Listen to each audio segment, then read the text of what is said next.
Excellent, excellent. Good morning, everybody. Thanks so much for making time. You learn in life when you try to get into diaries that there's no such thing as a good time, but there's a necessary time. And I'd like to think that today is one of those necessary times, and we're really grateful to have everybody joining us. Um, my name is Derek Mzanelli. I have the honor of being the host of what I like to call a heart-to-heart. A Men of Value program. Today we are focusing on fathering, that very, very difficult, probably not yet completely defined word. And obviously our discussions become quite broader. And so my role really is to try and hone things back in the direction to be speaking around that topic. What we really would like to do, guys, is we've got a couple of rules as men of value. And one of the rules we really try to focus on is you're not allowed to sit on your thoughts. So please, if you are thinking about something, please throw it in. Let's have a discussion. This is a good opportunity to do so. And we found that we've done this for a bit now. We find that usually we start very quiet, and now as we're right towards the end, I think we're all warmed up and ready to get involved. So we're going to be running for about an hour, just a bit over. Please, guys, don't sit on your thoughts, get involved, and let's have a discussion. That's what today is really about. The other rule that we have is really no judging. I mean, we would like a point where, because the topics that we get involved in can be sensitive, some will be warmer than others, some will be ice cold. We really would like a situation where this is your safe space. So we are hoping that we're all going to feel comfortable in engaging, in saying whatever it is that you'd like to say. And even for us men, if you have to shed a tear or two, this is a place where men are allowed to cry. In fact, it's a place where we wouldn't mind seeing the odd tear. In fact, wouldn't mind outright seeing people cry. I'm one of those whose tears are always nearby. So if I do cry, I'll lead by example. But that is really what we're talking about, guys. The quality to try and take an hour out of your Saturday, it has to be something different. It has to be something worthwhile. And if it jolts you slightly, that means it's a good job done. One of the other things, guys, that we're trying to do, and part of the reason that we try to regularize our interactions, is that we're looking to be action orientated. You know what I mean? We like to have these discussions and find ways to embody this in our own personal lives and to embody within the group. So in the back of our head, let's be thinking words that will spike us to act and to achieve things that we can do. I mean, one of the simple things you take out of Men of Value is the importance of giving a hug. It might have been anti-COVID, but someone might even say COVID is behind us. But that's a perfect example of what Men of Value is about. The importance of finding someone to hug, hugging them, telling them how you feel. In a Valentine's and non-Valentine's way. The other thing, obviously, guys, we get a sense to check ourselves, do our own personal balance sheet. Men of Value is about that, you know, trying to build your balance sheet. And of course, on the flip side is if you happen to feel that you've off-ramped and gone left to right, which we all do as human beings, this is your safe space. This is your place where you rehabilitate, or definitely part of it. And would like to think that you throw Men of Value into your arsenal to self-correct and move things forward. So really, guys, that's what today is about. And if we could just stick to the normal protocols of allowing one another to speak, and then when the next person is done, you can either raise your hand. There's always the chat group where you can throw in comments. So let's kick off, make it live. And thanks again so much for joining us. Today we've got Siyabonga, and I thought I'd do an intro of Siyabonga, but Vic said, no, you won't do justice to this man. So I'm gonna hand back to Miguela to introduce to introduce Siyabonga, and then we'll kick off. Siya, how are you? No, absolutely. I said, no, I'm introducing Sia, because you can introduce Sia according to what you see in his LinkedIn account, but you can also introduce Sia because of who you know of Sia. And I'd also like to, just before I do that, pay special thanks to Mbulelo, who was our last guest speaker and a frequent supporter of what we do, and also Jeff, who is also a great supporter. And my son's joined, so it is going to be a heart to heart together with my wife. But what I wanted to say about Siya, guys, is not on his LinkedIn account. Siya is one of our hosts in ValueEd. He hosts a course that we do, which is the mental health and wellness. Siya, when we started doing this last year, the first half of the year, brought to and has brought to what we do with mental health and wellness, not just a definitive capability of knowledge that we're all acquiring when he talks on subjects such as loss, on wall and door, on burnout. And if you don't know these terminologies, join our sessions. We are learning so much from him. But what I am also really privileged of being able to have with Siya is his commitment and dedication around really supporting the youth and imparting to the youth and making mental health a accessible piece of knowledge and information and understanding to all. Siya is a counseling psychologist and a mental health consultant. He's a practitioner and also a speaker.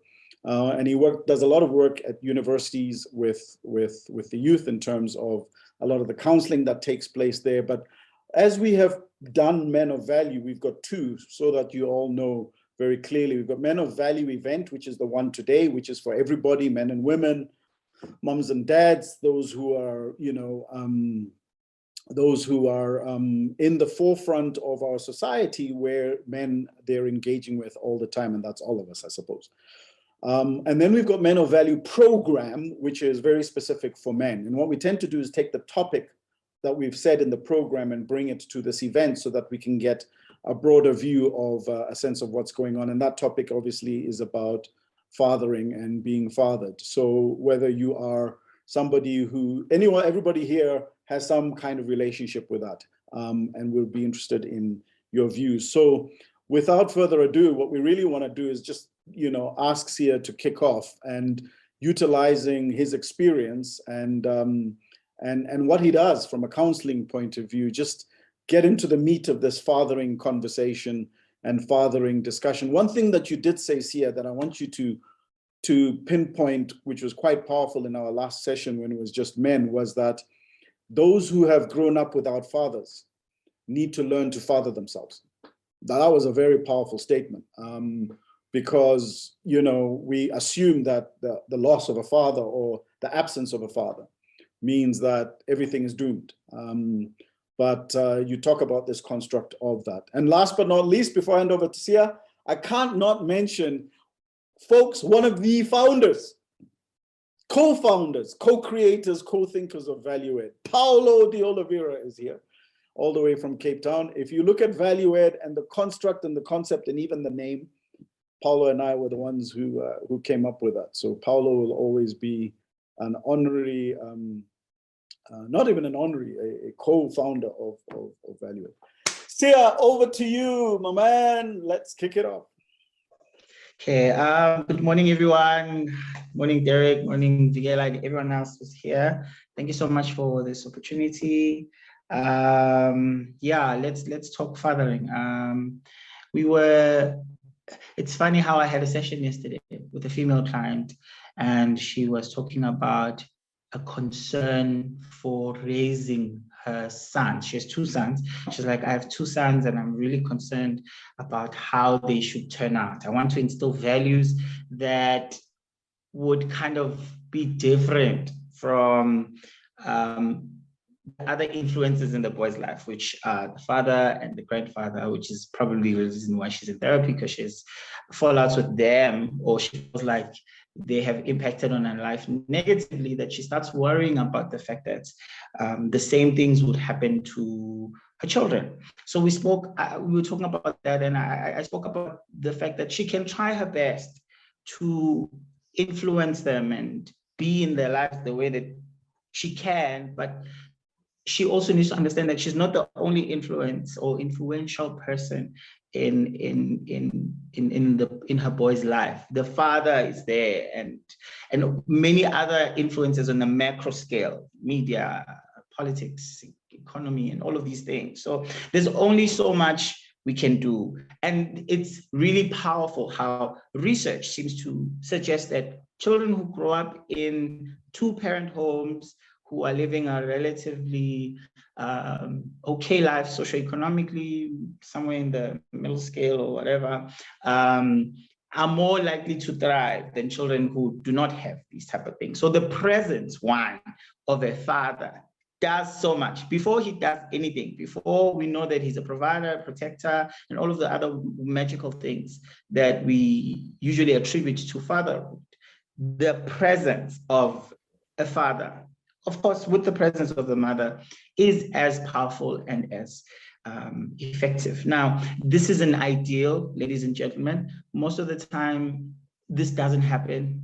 There were stats last year that up to 60% of children born in hospitals in South Africa did not have a father's name in the birth certificates, which doesn't necessarily mean that 60% of children don't have fathers, but just that they were not present, because obviously you need a father to make a baby and a mother, and we leave all of that. But there seems to be this question around if the parent is absent, and not just physically absent, there's also an emotional component to it. You can be physically there, but emotionally you're not there. And in the previous session, we were talking about how men can also be so busy or so fixated with being a provider and a protector that there's not much time to also be present and things like that. So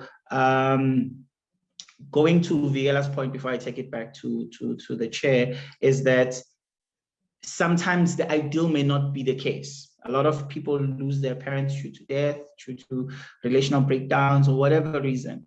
But when you become old enough, like in the beginning of maybe 21, moving on forward, there's this need of wanting to reconcile with the parent or fix it or find another person to play that parental figure.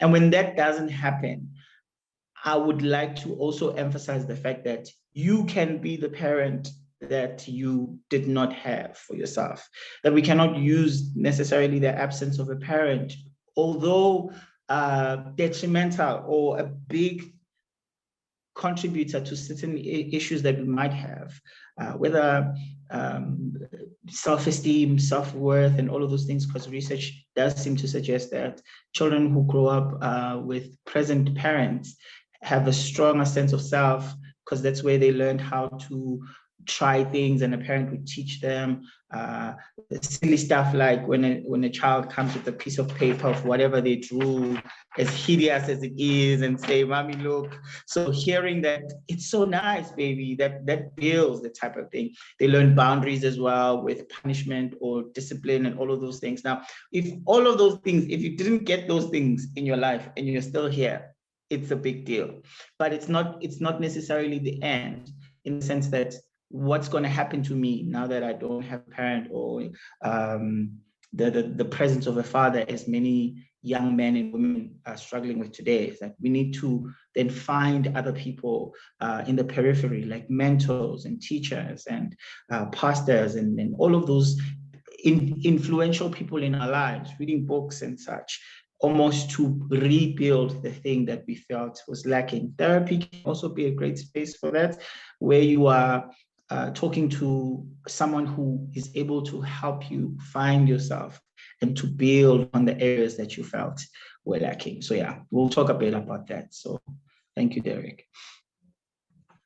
Excellent, Siyabonga. You said quite a bit there, and I think when we read these stats all the time of absent fathers and 65%, and you said it may not be accurate.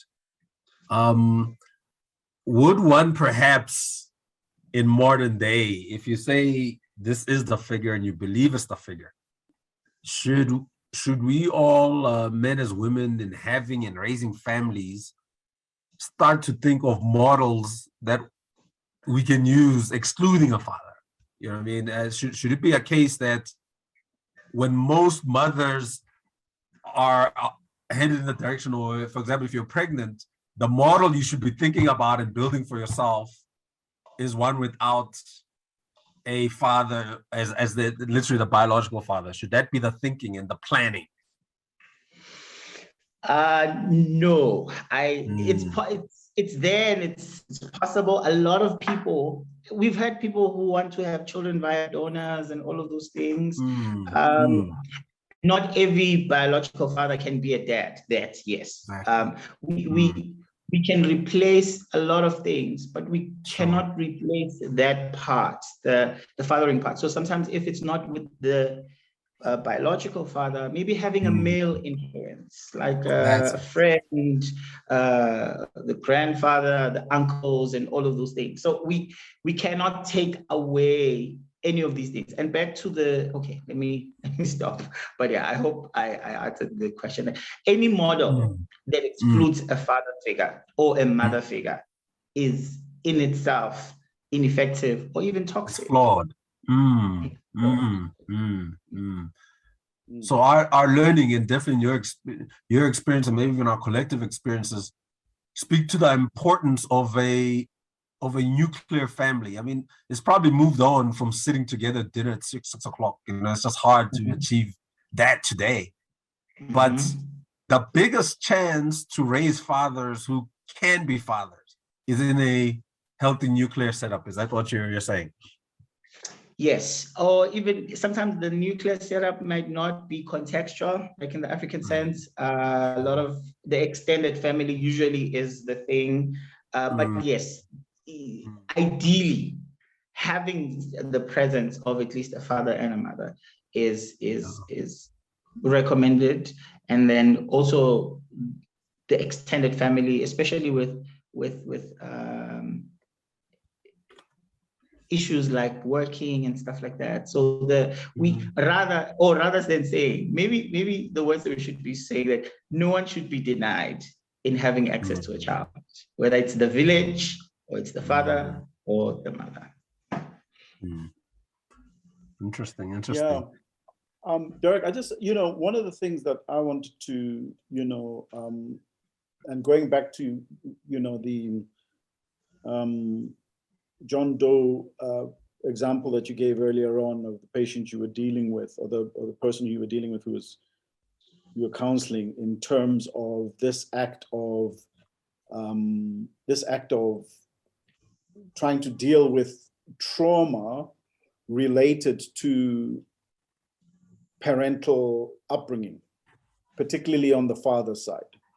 So I know that boys, and I know that and girls experience differences, whether, for example, in the emotional sense, the absence of the father, or in the present sense, the absence of the father. Maybe what I'd like to ask you is that from a counseling point of view, and more sort of leaning to the men, but obviously answering it for the women as well, is what are the recommended kind of steps that one should start thinking about? I mean, when I give my example, I'm an adopted son, so I have biological family, and I understand the biological challenges I went through being adopted. But what would you recommend to be the challenges from that? And it doesn't have to be the fact that you're adopted. To your point, you can have a present father who's emotionally absent. How do you recommend you deal with those kind of challenges? From which perspective, as a child? I was gonna. Well, I'll leave it to you. I mean, I think from teenager onwards into adulthood, is there a difference in terms of the methodologies, etc.? Because I think fathering is I'll leave it to you to answer, because I've got a lot on this subject. And Bolelo, I know, wants to say something. Okay. I think there are very different stages, as you mentioned, with what to do. Like, from what I'm hearing, sounds like, what do you do when you feel like you don't have the type of parental figure that you need? Am I spot on?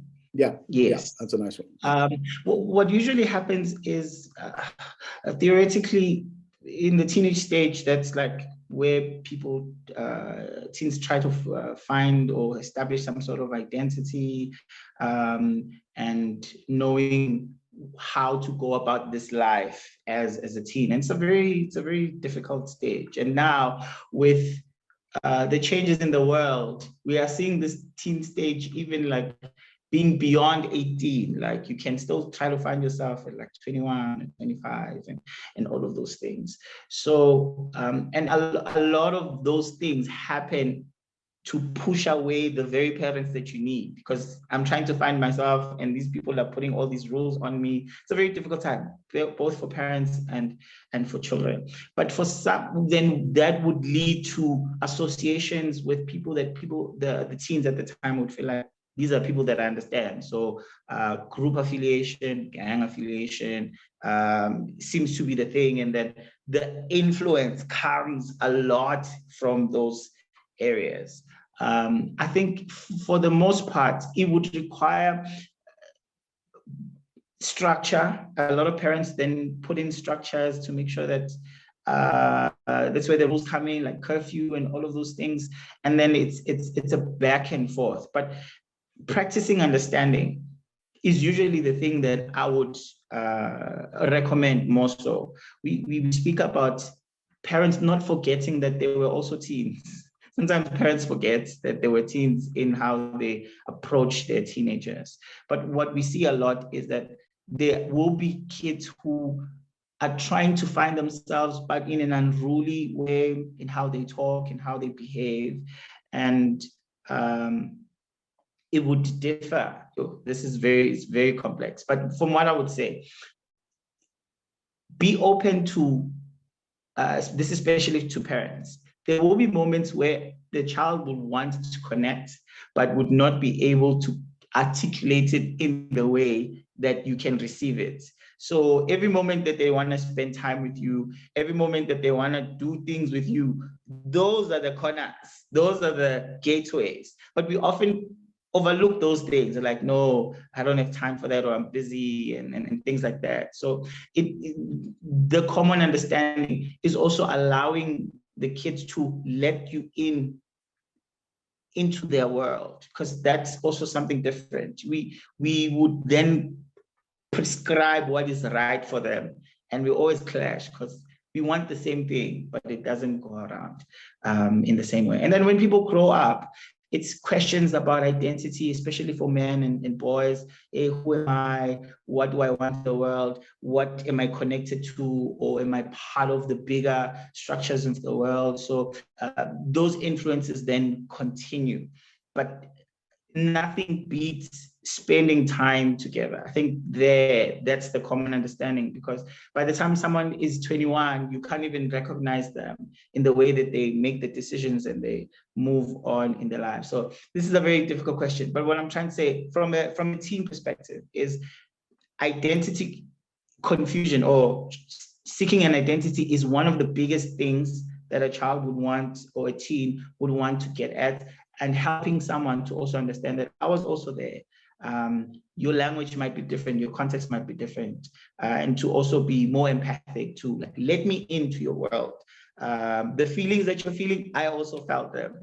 The firsts that are there, like friends, maybe being rejected, or maybe being popular, and all of those type of things, they just happen. Or a lot of kids would be going through the emotions, certain type of intense emotions for the first time. And to them, it's like everything. But when you realize, like, no, there will be other loves in your life. Like the first love, you never know first love. And all of these other things where people feel like, this is like the biggest thing that has ever happened to me, like, or a failure, or not doing well in sports, or things like that. So having someone to walk with you in this journey, because they've been there, I think it's really important. And unfortunately, when that doesn't happen, kids then get to go out there in the world and find out for themselves, and often through influences that are not so healthy, through friends, through media, and all of these other things. And we learn and we continue because we couldn't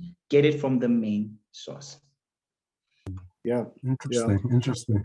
Look, I think, Siyabonga, I know Mulelo wants to say something, but before we do, you know, you were speaking, I think it's an recurring theme that there's always talk of being present. And that presence, we probably can say physically being present. So in line with what you've just said now, how does a parent balance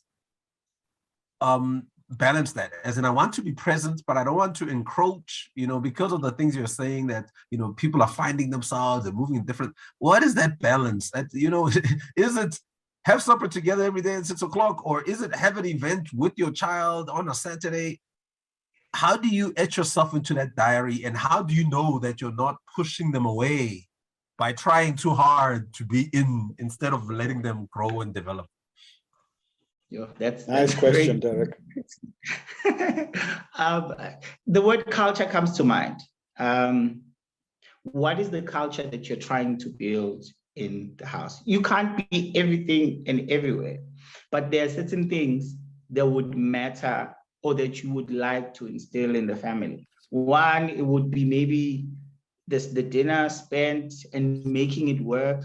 For others, it could be devotionals. For others, it could be having a sports day, because those are the memories that the kids hold on. Whatever it is, what I would ask is for consistency. So if it's cultural events, or if it's visiting family members, or what is the thing that is important? And if it's at least one thing, then we use it through that. So other people would value community. So let's spend time together. Or they value communication. I've had people have games and stuff. So what is that one thing? Obviously, we can't do everything, but what I can get into using stories is the fact that if a father loves this one thing, or this one trip, or this one day, or like it's not so much a daily thing, but it's what you use, or how you make use of that little time. We've seen kids who have parents who don't live with them, but because we know that this is the thing that we do. I think someone in the previous session spoke about going to McDonald's or something, and they'll always remember, like, we always went to McDonald's, and those are the moments that we can build in. So I think it's building a culture that encapsulates the family being together, whether it's dates, whether it's playtime, whether it's talking, whether it's sharing faith, but that thing, I believe, has to be consistent enough that it becomes what we all do, even if it's very, it has a short duration.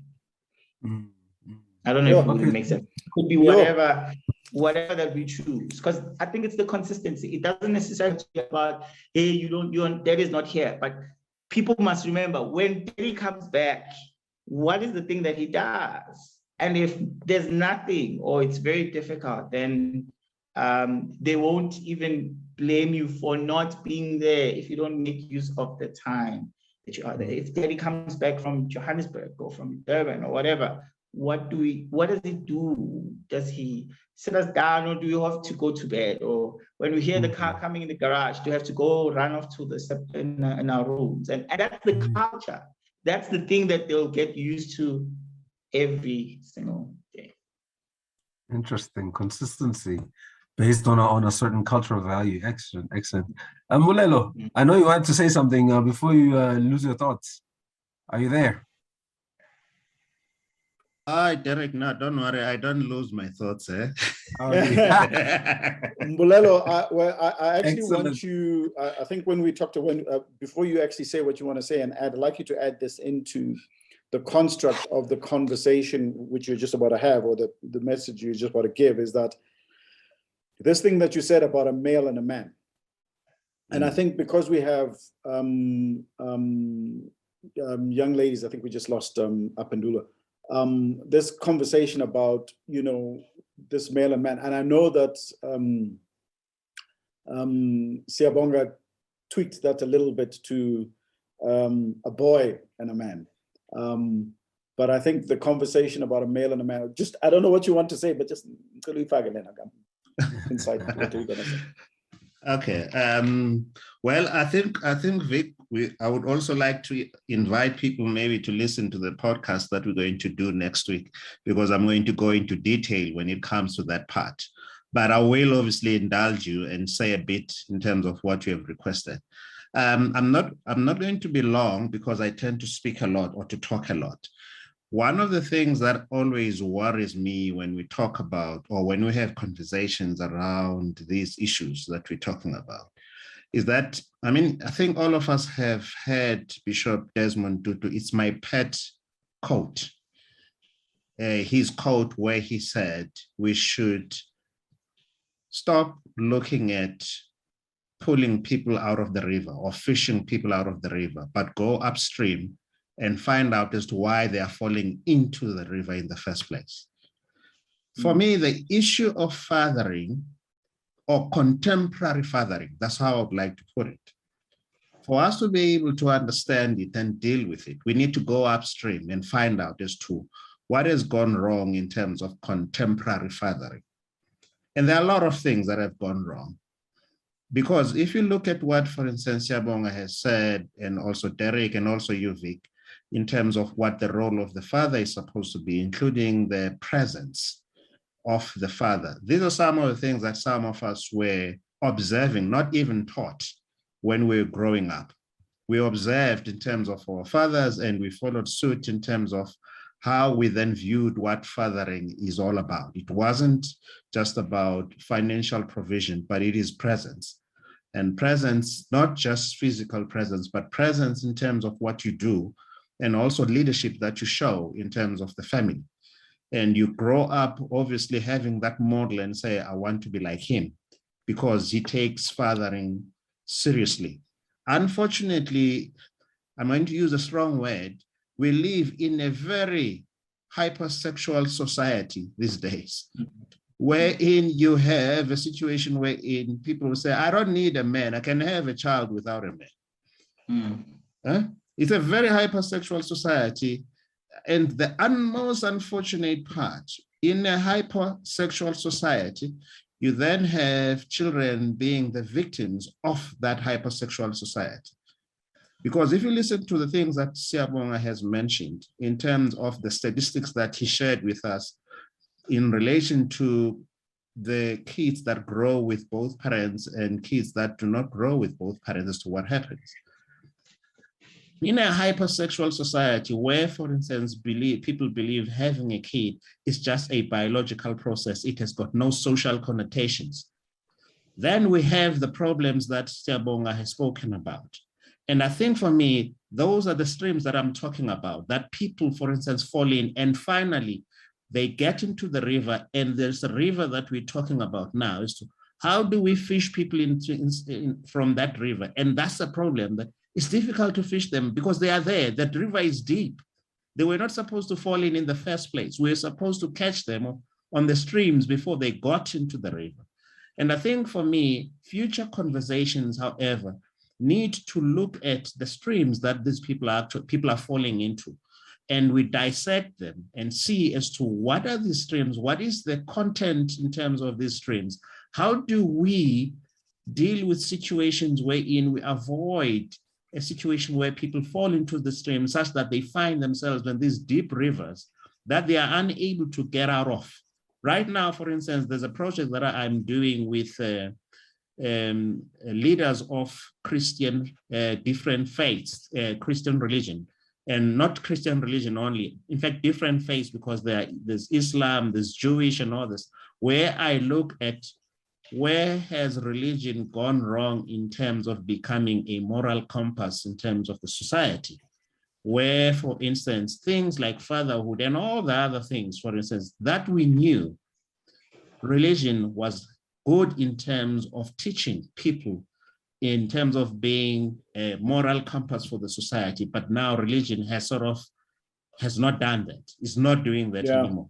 So these are some of the things that I'm saying that we need to go upstream and find out as to why are people falling into the river, such that if we do have people that fall into the river, it's a small percentage, not the percentage that Siyabonga spoke about, which is 60% and above.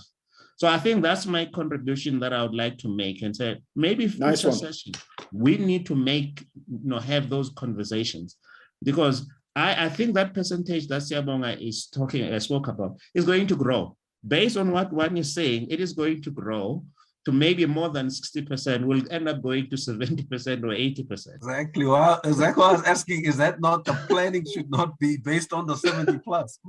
But are we supposed to get to that 70 plus, or are we supposed to prevent the percentage from going up? In fact, we need to reverse the situation, because as human beings, we're social beings. We're not like animals. We're social beings. And therefore, having both parents is crucial in terms of an upbringing of a child, because we're social beings at the end of the day. We don't give birth to kids, for us as maybe the mother and the father. They're going to go out to the society, and we need to prepare them for the society. And both the mother and the father are crucial in terms of preparing the child for the society that they're going to finally live in. That's it. That's it from me. Thanks. I mean, always wise words, Mbulelo. Can I just ask a quick question, Derek? Just coming back to a couple of things that Mbulelo said, to Siyabonga. Siyabonga, single parenting, right? And I call it in the context of blended families, single parenting, where you have parents and where you have children who are, having to navigate a new world rather than the nuclear one that we're referring to. What has your experience been like in the way that one as a parent, when you talked about earlier on from a parental point of view, you talked about practicing understanding, you talked about being non-prescriptive, you talked about being empathetic, you talked about reminding us as parents that we've been teenagers before, and then creating a culture that has to be consistent.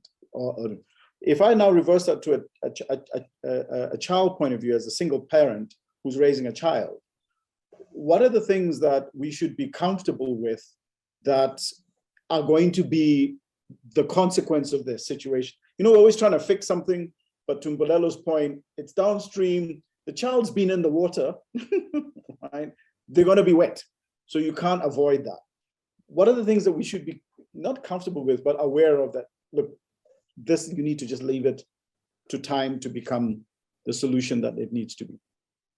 I think the first thing is to know that you cannot never, ever, ever be both parents to the child.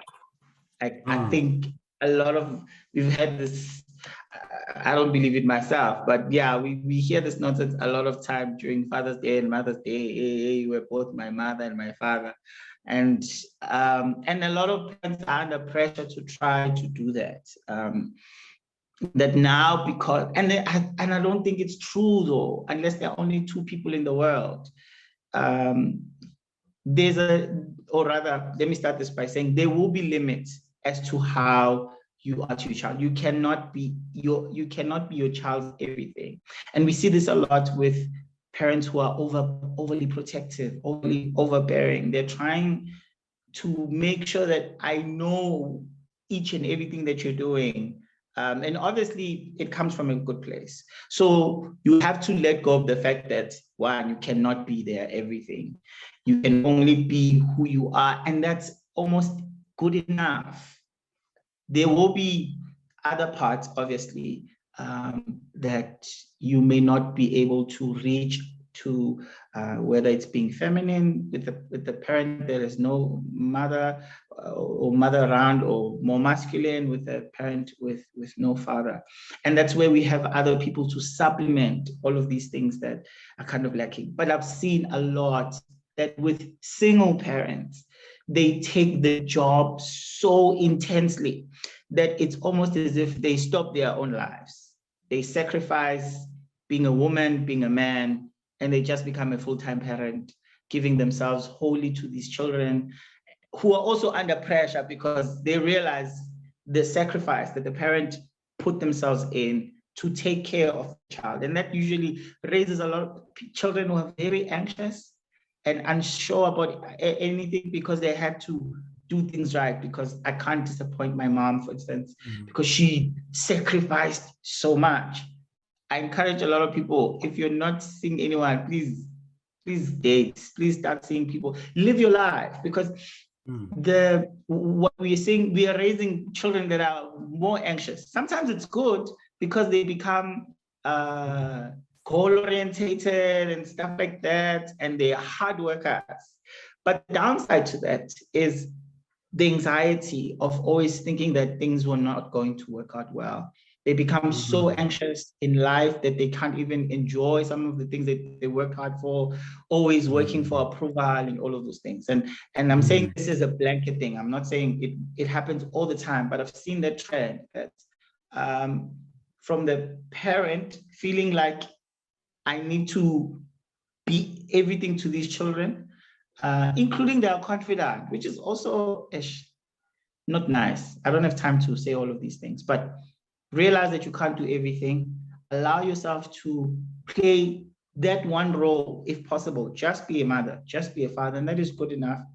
If possible, supplement, have other people to be like positive influences in your children's lives, or even be open to them saying, oh, I found a coach or a teacher that I like, or I want a uncle so-and-so, obviously in a safe way.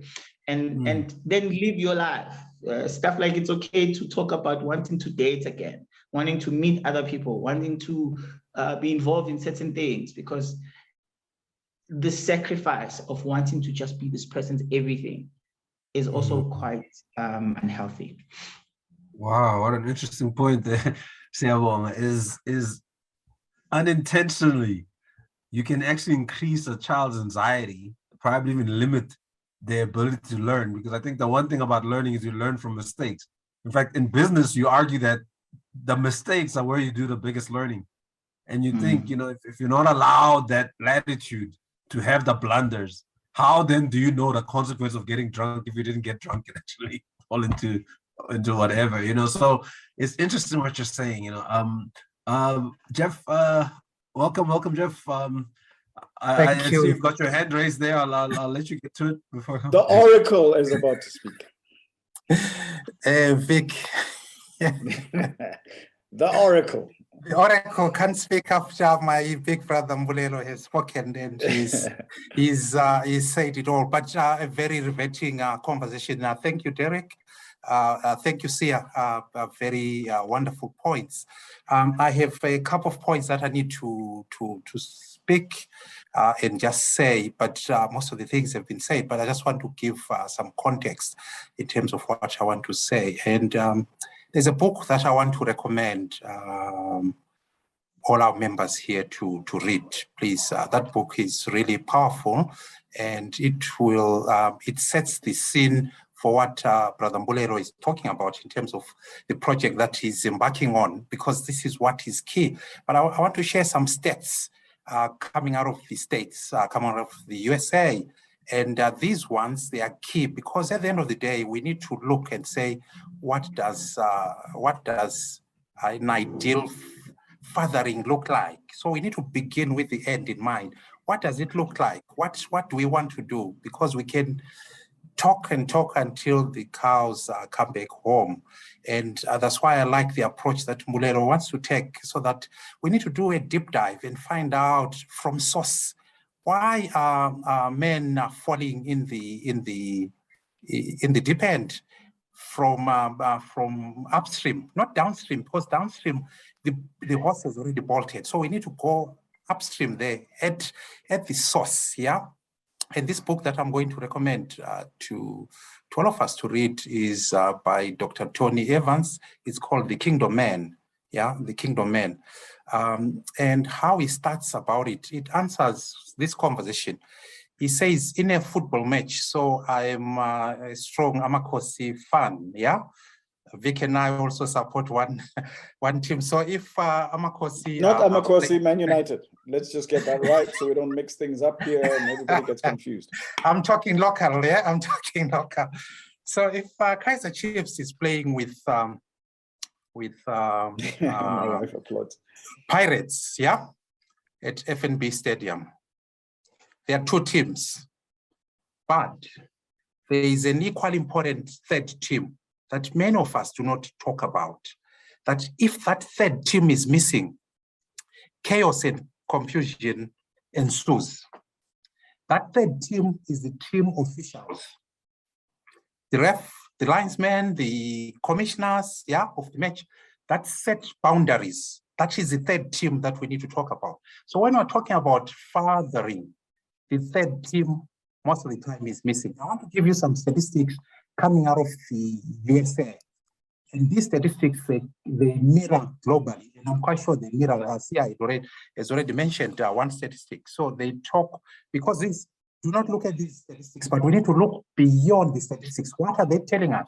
We find pain, we find confusion, we find chaos beyond these statistics. So let's not just be fixated on statistics, but what are they telling us? What is behind the statistics? So for prisoners in the States, 70% of prisoners come from fatherless families, 70%, 80% of rapists come from fatherless homes, 71% of high school dropouts come from fatherless or abusive fatherless homes.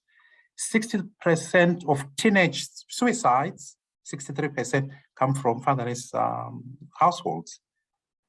72% of African-American children are born to a single parent. And these statistics, when you look at them, you can apply them to things. They sort of like mirror even in South Africa from an anecdotal perspective. I know Brother Mbulelo will have the statistics for South Africa, but these are USA statistics, but they mirror, if you look at Asia Pacific, if you look at Europe, they mirror, it's more or less the same, it's the differences. But this is where it's problematic for us. So we see we have a clear and present danger, and we cannot be talking about it. We need to take action, but the taking of action so that we don't miss the mark is the process that Mbulelo has talked about, that we need to be intentional. We need to know and say, what are the root causes? What is the problem statement? And what are the solutions that we can actually source out? But these statistics show a clear call for action, that there is a crisis, there is a clear and present danger that needs to sort out. The antisocial behaviors that we're seeing, those are the downstream. But we need to go upstream. What is causing this? In a nutshell, what is causing this is that men have stopped showing up. We have stopped showing up. This is where the problem, we have stopped showing up. We're talking about being present. That is, we are not showing up. And showing up is simple things. We need to go back to basics in terms of showing up. I know I don't have much time, so I want to stop here, but there's so much that we can. You've talked yourself into being a guest at some point, because Sia, geez. Look, Derek, over to you. I don't know what to say after those stats. I think it's really powerful what Mbulelo said. And of course, the great Arch used to be profound in much of his speech. And I think this issue of trying to sort things downstream is really indicative of so many problems. Because once you look at these numbers, there's a common denominator. And if this was a business situation, you would sit and brainstorm and find ways to reverse these numbers, And it becomes difficult in a cultural situation to say, well, how do you do that outside of a corporate entity? I mean, you might find reversing certain trends like this even inside of a household would be tough. Business is probably the easiest place to do it, because you have so many moving parts that can be managed, and over time you correct them. But in a societal situation, it's safe to say if 70% of prisoners are fatherless, 80% of the rapists didn't have a father, how then does a court in any situation allow a man to get away with not being involved?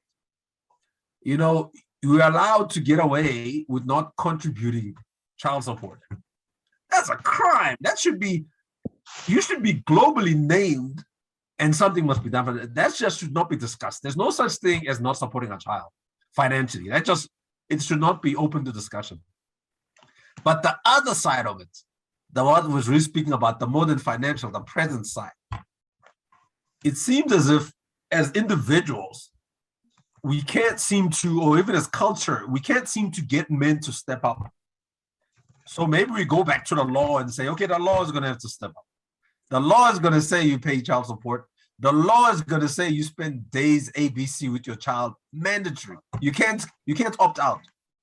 You might even find the law needs to say when sharing children, you start at 50-50. You get 2 weeks, other partner gets 2 weeks, make it work. I mean, these are very simplistic discussions, but it's a fact that these numbers speak to the fact that men don't have to step up. It's okay to have 6 kids, not know where they are, where they sleep, how they eat, what they do. It's okay, it's fine. That is a big problem. And we probably then need to say to ourselves, well, why does the law allow it to happen? Because in a case where the law intervenes, that's where you can easily say, look, buddy, you've got to pick up your child 2 days of the week, and you've got to take them out to watch a soccer match once every quarter. These things can actually be done, but they're not always. Anyway, it's just food for thought. I mean, I doubt we'd necessarily get to solutions, but I hear you, Jeff. I mean, the numbers, if we're sitting here now and we're sitting in a meeting at work, you could probably, as soon as tomorrow, next week, start to affect those numbers. And yet, strangely enough, in culturally, we cannot. Paulo, as a founding member, I'm tempted to say you perhaps have raised your hand, and I'd hate for us to not hear anything from your side. Is there anything you'd like to add while I put you on the spot? Thank you, Derek. Much appreciate me on the spot. Yeah, guys, it's I'm if I may be a little bit personal, I'm a single. You know, I see my boy every second weekend, every second day. So whatever what you're saying it's hitting home. I'm getting a little bit of goosebumps because I'm the father that wants his child 50-50. I'm the father that Vic knows me. He's put up with my tears, and his shoulders are drenched in my tears many times, and he knows that, yeah, that's my goal, is to have a 50-50. So I think it works also both sides. I like what you're saying. I mean, there's a lot of men that it's maybe too easy. They father, different children, and then because it's too easy, because there's nothing sort of, the law is sort of buttoned down in terms of how the payments are being done, your monthly payments. But that law should also be time. Should be linked with time. As much as you're now obliged to pay, absolutely right, so you should also rightfully spend time. Like somebody has a prison sentence for detention or for whatever, community service, for want of a better word, for what they've done. So for me, it's when I mean, Siyabonga, I just want to quote you because you've said a lot of golden nuggets, and I've heard that quote before, that 60% of children are born that don't have. That for me is super sad. That for me is a societal, that's for me, it's a problem right from the beginning. And Siyabonga followed up saying, if I may quote you, nothing beats spending time with the child. And you're quite right. Vic, Luca, my boy, was 10 months old when I was going through a divorce, 10 months. And in my tears, Vic just used to throw me 3 words: quality versus quantity. And I must tell you, that got me through everything, because every time things got so difficult, I always remembered quality versus quantity. So I made sure that every time I was with my boy, that I wouldn't be doing the mundane things that a normal parent, go shopping. When my boy's with me, we do father-dad things, because I know my quality, my time is precious. And I make sure that I do exactly, and Roy Disney once said that it's not hard to make decisions if you know what your values are. I know what my values are. That's why my decisions with my boy and what I do is very straightforward. It's a cut. So it's really, anyway, I'm gonna stop there, because I've learned a lot from today, and I think we're still learning again. But anyway, I thank you for everything. Yes, my number one goal in life, in closing, it's to instill value in my child. That's all I want to do. I know our children inherently are going to have more than what we have, but our biggest challenge, I think, as parents, is just to instill true, solid values that are not monetary, that are not choose your mom over your dad. You know, your child needs to be strong on his own, to be powerful on his own without, we are his foundation, I believe. You know, any strong child, you look at them and you go behind and you see their foundation, you see how they've been stepping in. I one day want to be proud to say, my boy can stand on my shoulders. Yeah. You can be proud already. I know you.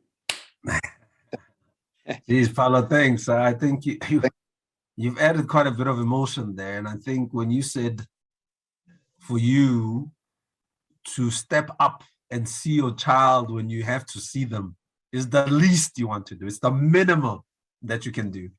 And you want more. So if things were to go again and the judge said, "Oh, Paulo, I'm convinced 75% of the time is with you," you'd be happy to accept that. And I think that is kind of the thing we must be looking for, to kind of be saying, step up, and I think what we're trying to do within Men of Value is find ways to step up. And that's why so often we talk about the buzzwords and the catchwords. Hug. I'm sure you've never seen your son and not hug them. It's priceless, and so that is the sort of stuff that we really like to talk to speak about and really live in our lives. Thanks for that, Paulo. Thabo, you'd like to say something? And then there's some comments from Bulelo, which I can. Yeah, I see. Thabo, I see Mule, they were saying we need to speak about why men don't want to step up. And I think that is absolutely, absolutely critical. Or what are the challenges that that prevent men from stepping up? Thabo, are you there? Yes, I'm here. Thank you very much for the opportunity. Yes, I want to be brutally honest, guys. I think a lot of men, they seem to not care about fathering, to be quite honest. There was this tweet I read of this guy who had a child with this lady.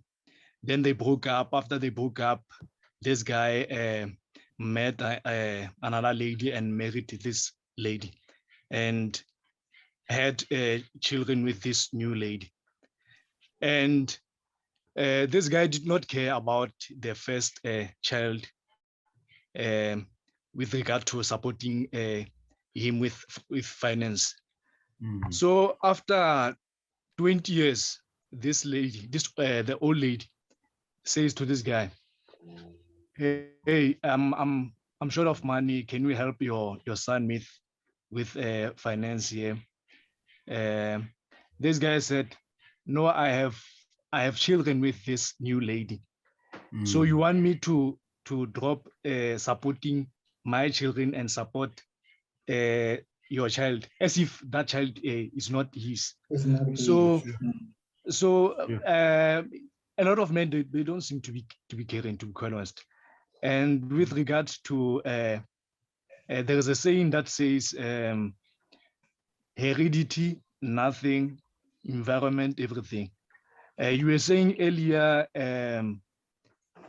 the moral thing when a woman is pregnant is maybe to consider thinking that maybe this guy might not be present in my child's life.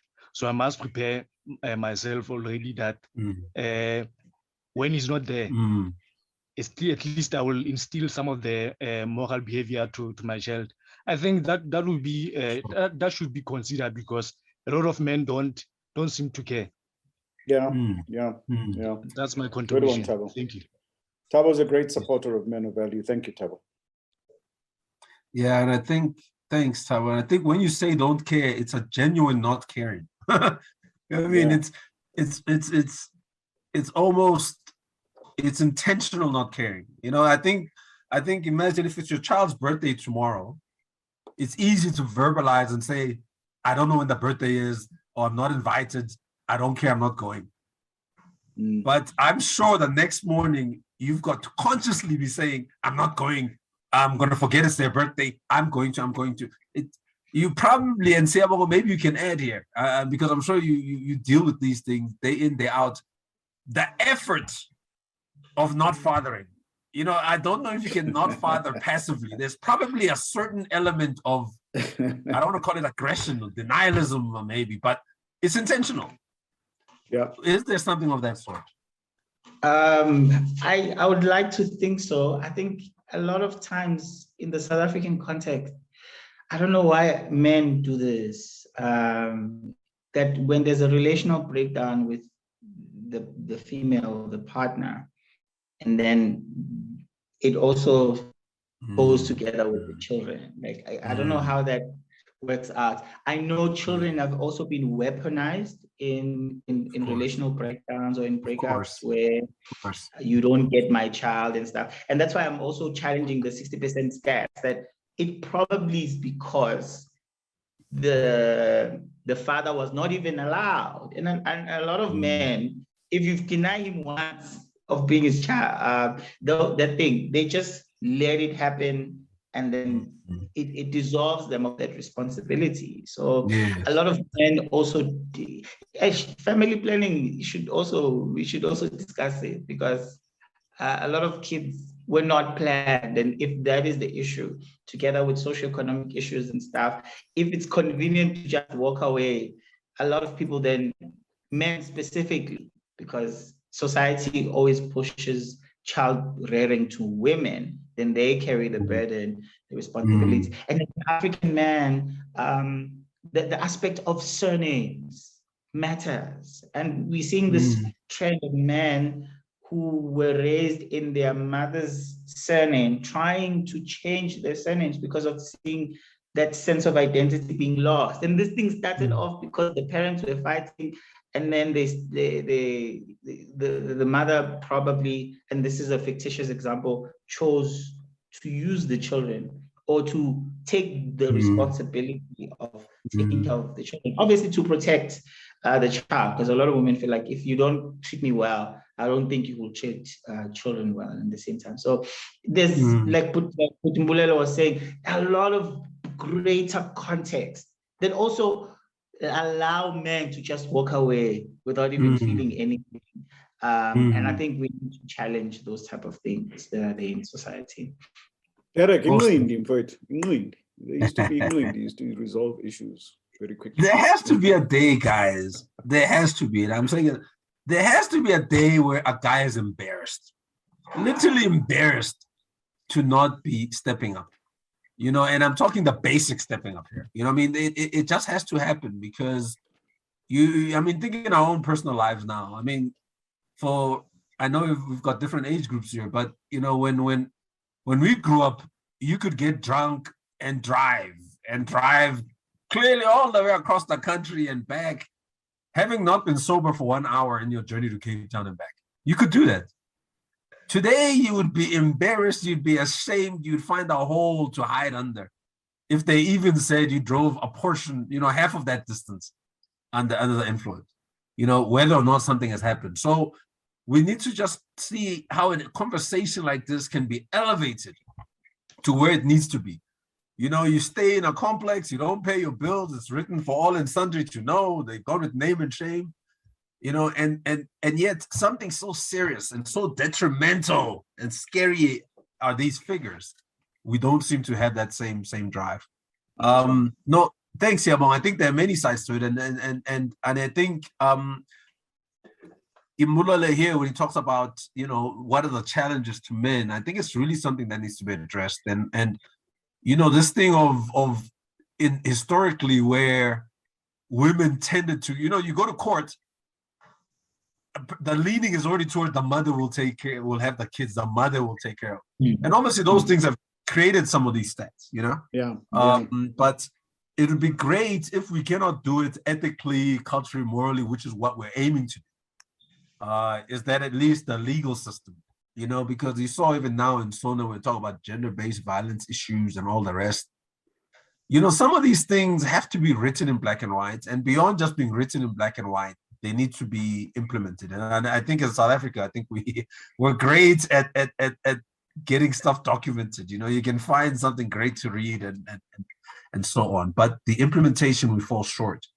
And I would hope to think for us as men of value, we lost you. We can You're find on mute. ways. Sorry, we can find ways not to fall short. Guys, time Absolutely. as usual. I was going to Time as say usual. before we So- end, are Yeah, there any of the ladies who are on who want to say something? You've been very quiet. Yeah, that's what I was going to Tshepo, say. Letshepo. We'll give you a moment to. I don't know if you've got a view. If you don't, that's fine. We want you to use this as an opportunity to listen in. But if you have a view on any of the subjects, Even a please raise your question. hand. Even a Or question. even a question or all that. But Derek, can I quickly summarize and then we can end? You definitely can. I think one of the things that that I try to do, and Vic hasn't quite endorsed it yet, is to go around the table. You know, I just feel, you know, with things that are this emotive, you know, unfortunately, being in the sport is sometimes what may be required, but we haven't quite gotten there, you know. But it'd be We'll great get to there. kind of know, we know that We'll get in men of value, we're all drivers, you know, we're driving shifts, you know, and some will get 2Ks, some will drive 200Ks, but we do all drive, including the ladies in men of value. So Absolutely. please speak up. Guys, we are going to be closing, so I'll leave Vic to push on in that direction. Thanks so much, Siyabonga. Thanks so much, everyone, for joining us. Vic is obviously going to do the closing portion and speak on more sessions, etc., that we'll be having around this. Siyabonga, thank you. Thanks, Siyabonga.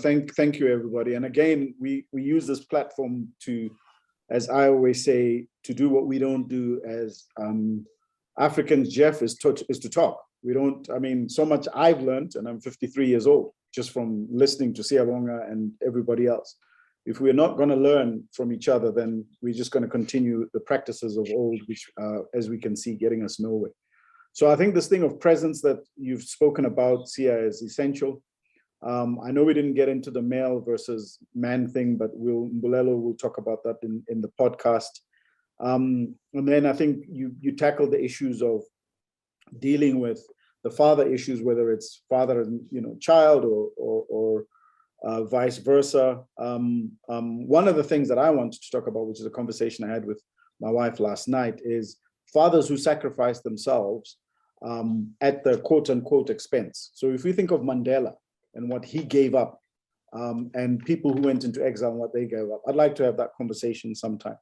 Practice understanding that we've talked about and be consistent, I think, is important. Mbulelo, upstream, we're going to go up there and start diagnosing why people are falling in, exactly to Jeff's point. And the most powerful thing I think I love from what you said today is that you can't be both parents. I think we need to inculcate that, because a lot of young people growing up in single parent childhoods are believing that they have experienced both, and they haven't. Fatherlessness and statistics, Jeff, I'm not going to go into those. Geez, those were horrific. But it talks to this: if we don't go and find the source of the problem, then the cure is going to be almost impossible. It's going to be bigger than our capability. Derek, we talked about creating a thesaurus of terminologies. We've used the word hug quite consecutively. We've used the word step up, but the other word is presence, and presence with brackets that talk to emotional presence. Folks, I'd like to talk about this weaponizing children in divorce and separation. I think that's a subject in itself, both with a psychologist, with a specialist like Mbulelo, but also with a legal person, because I know, this story of, what, like Paulo was saying, one of the best dads, right? And should be there all the time. And people who want to be fathers. I mean, this is the irony of the situation. And then family planning, which I know you use just as a statement there, Sia, but we need to, particularly for our young, inculcate that into their understanding as well. So thank you all for attending. Thank you for all being part of it. Apendulwa is one of our ambassadors. Thank you, Apendulwa, for joining. Thabo is always serving us. Thank you very much. Thank you, Mbulelo. I know you said you were leaving at 12 and you stayed on even longer. Thank you very, very much. Yeah, to every. You waving. Apologies, Vic, for coming while you're still talking. Can I request that we try and see if we can bring young males into the session and just hear from them as to what are some of the challenges that they are facing? I mean, if you look, Vic, I'm not sure how old is your son. 18. And I'll bring my son who's almost 24, and maybe other people that can bring, because these are the future fathers that we're talking about. We have passed certain stage of fatherhood. We have sort of managed to grapple with the world. And I would hope maybe next time, can we bring them into the session? I think for me, because that's the society, that's the future society that we need to prepare. Nice. So idea. maybe if we can be deliberate in terms of bringing them, and not just, say we will see, but we deliberate and we bring them into the session. And for the whole session, we just listen to them, the type of challenge that they have. Sorry about that. No apology. We love that. Thank you very much. So yeah, let's do that for the next one. Thank you very much, folks. It's a Saturday morning or afternoon now. Please be safe, take care, and thank you for taking time out, to all of you, for this conversation. It's recorded, so if you want people to come and have a listen to it, please do it in the Valley Ed website.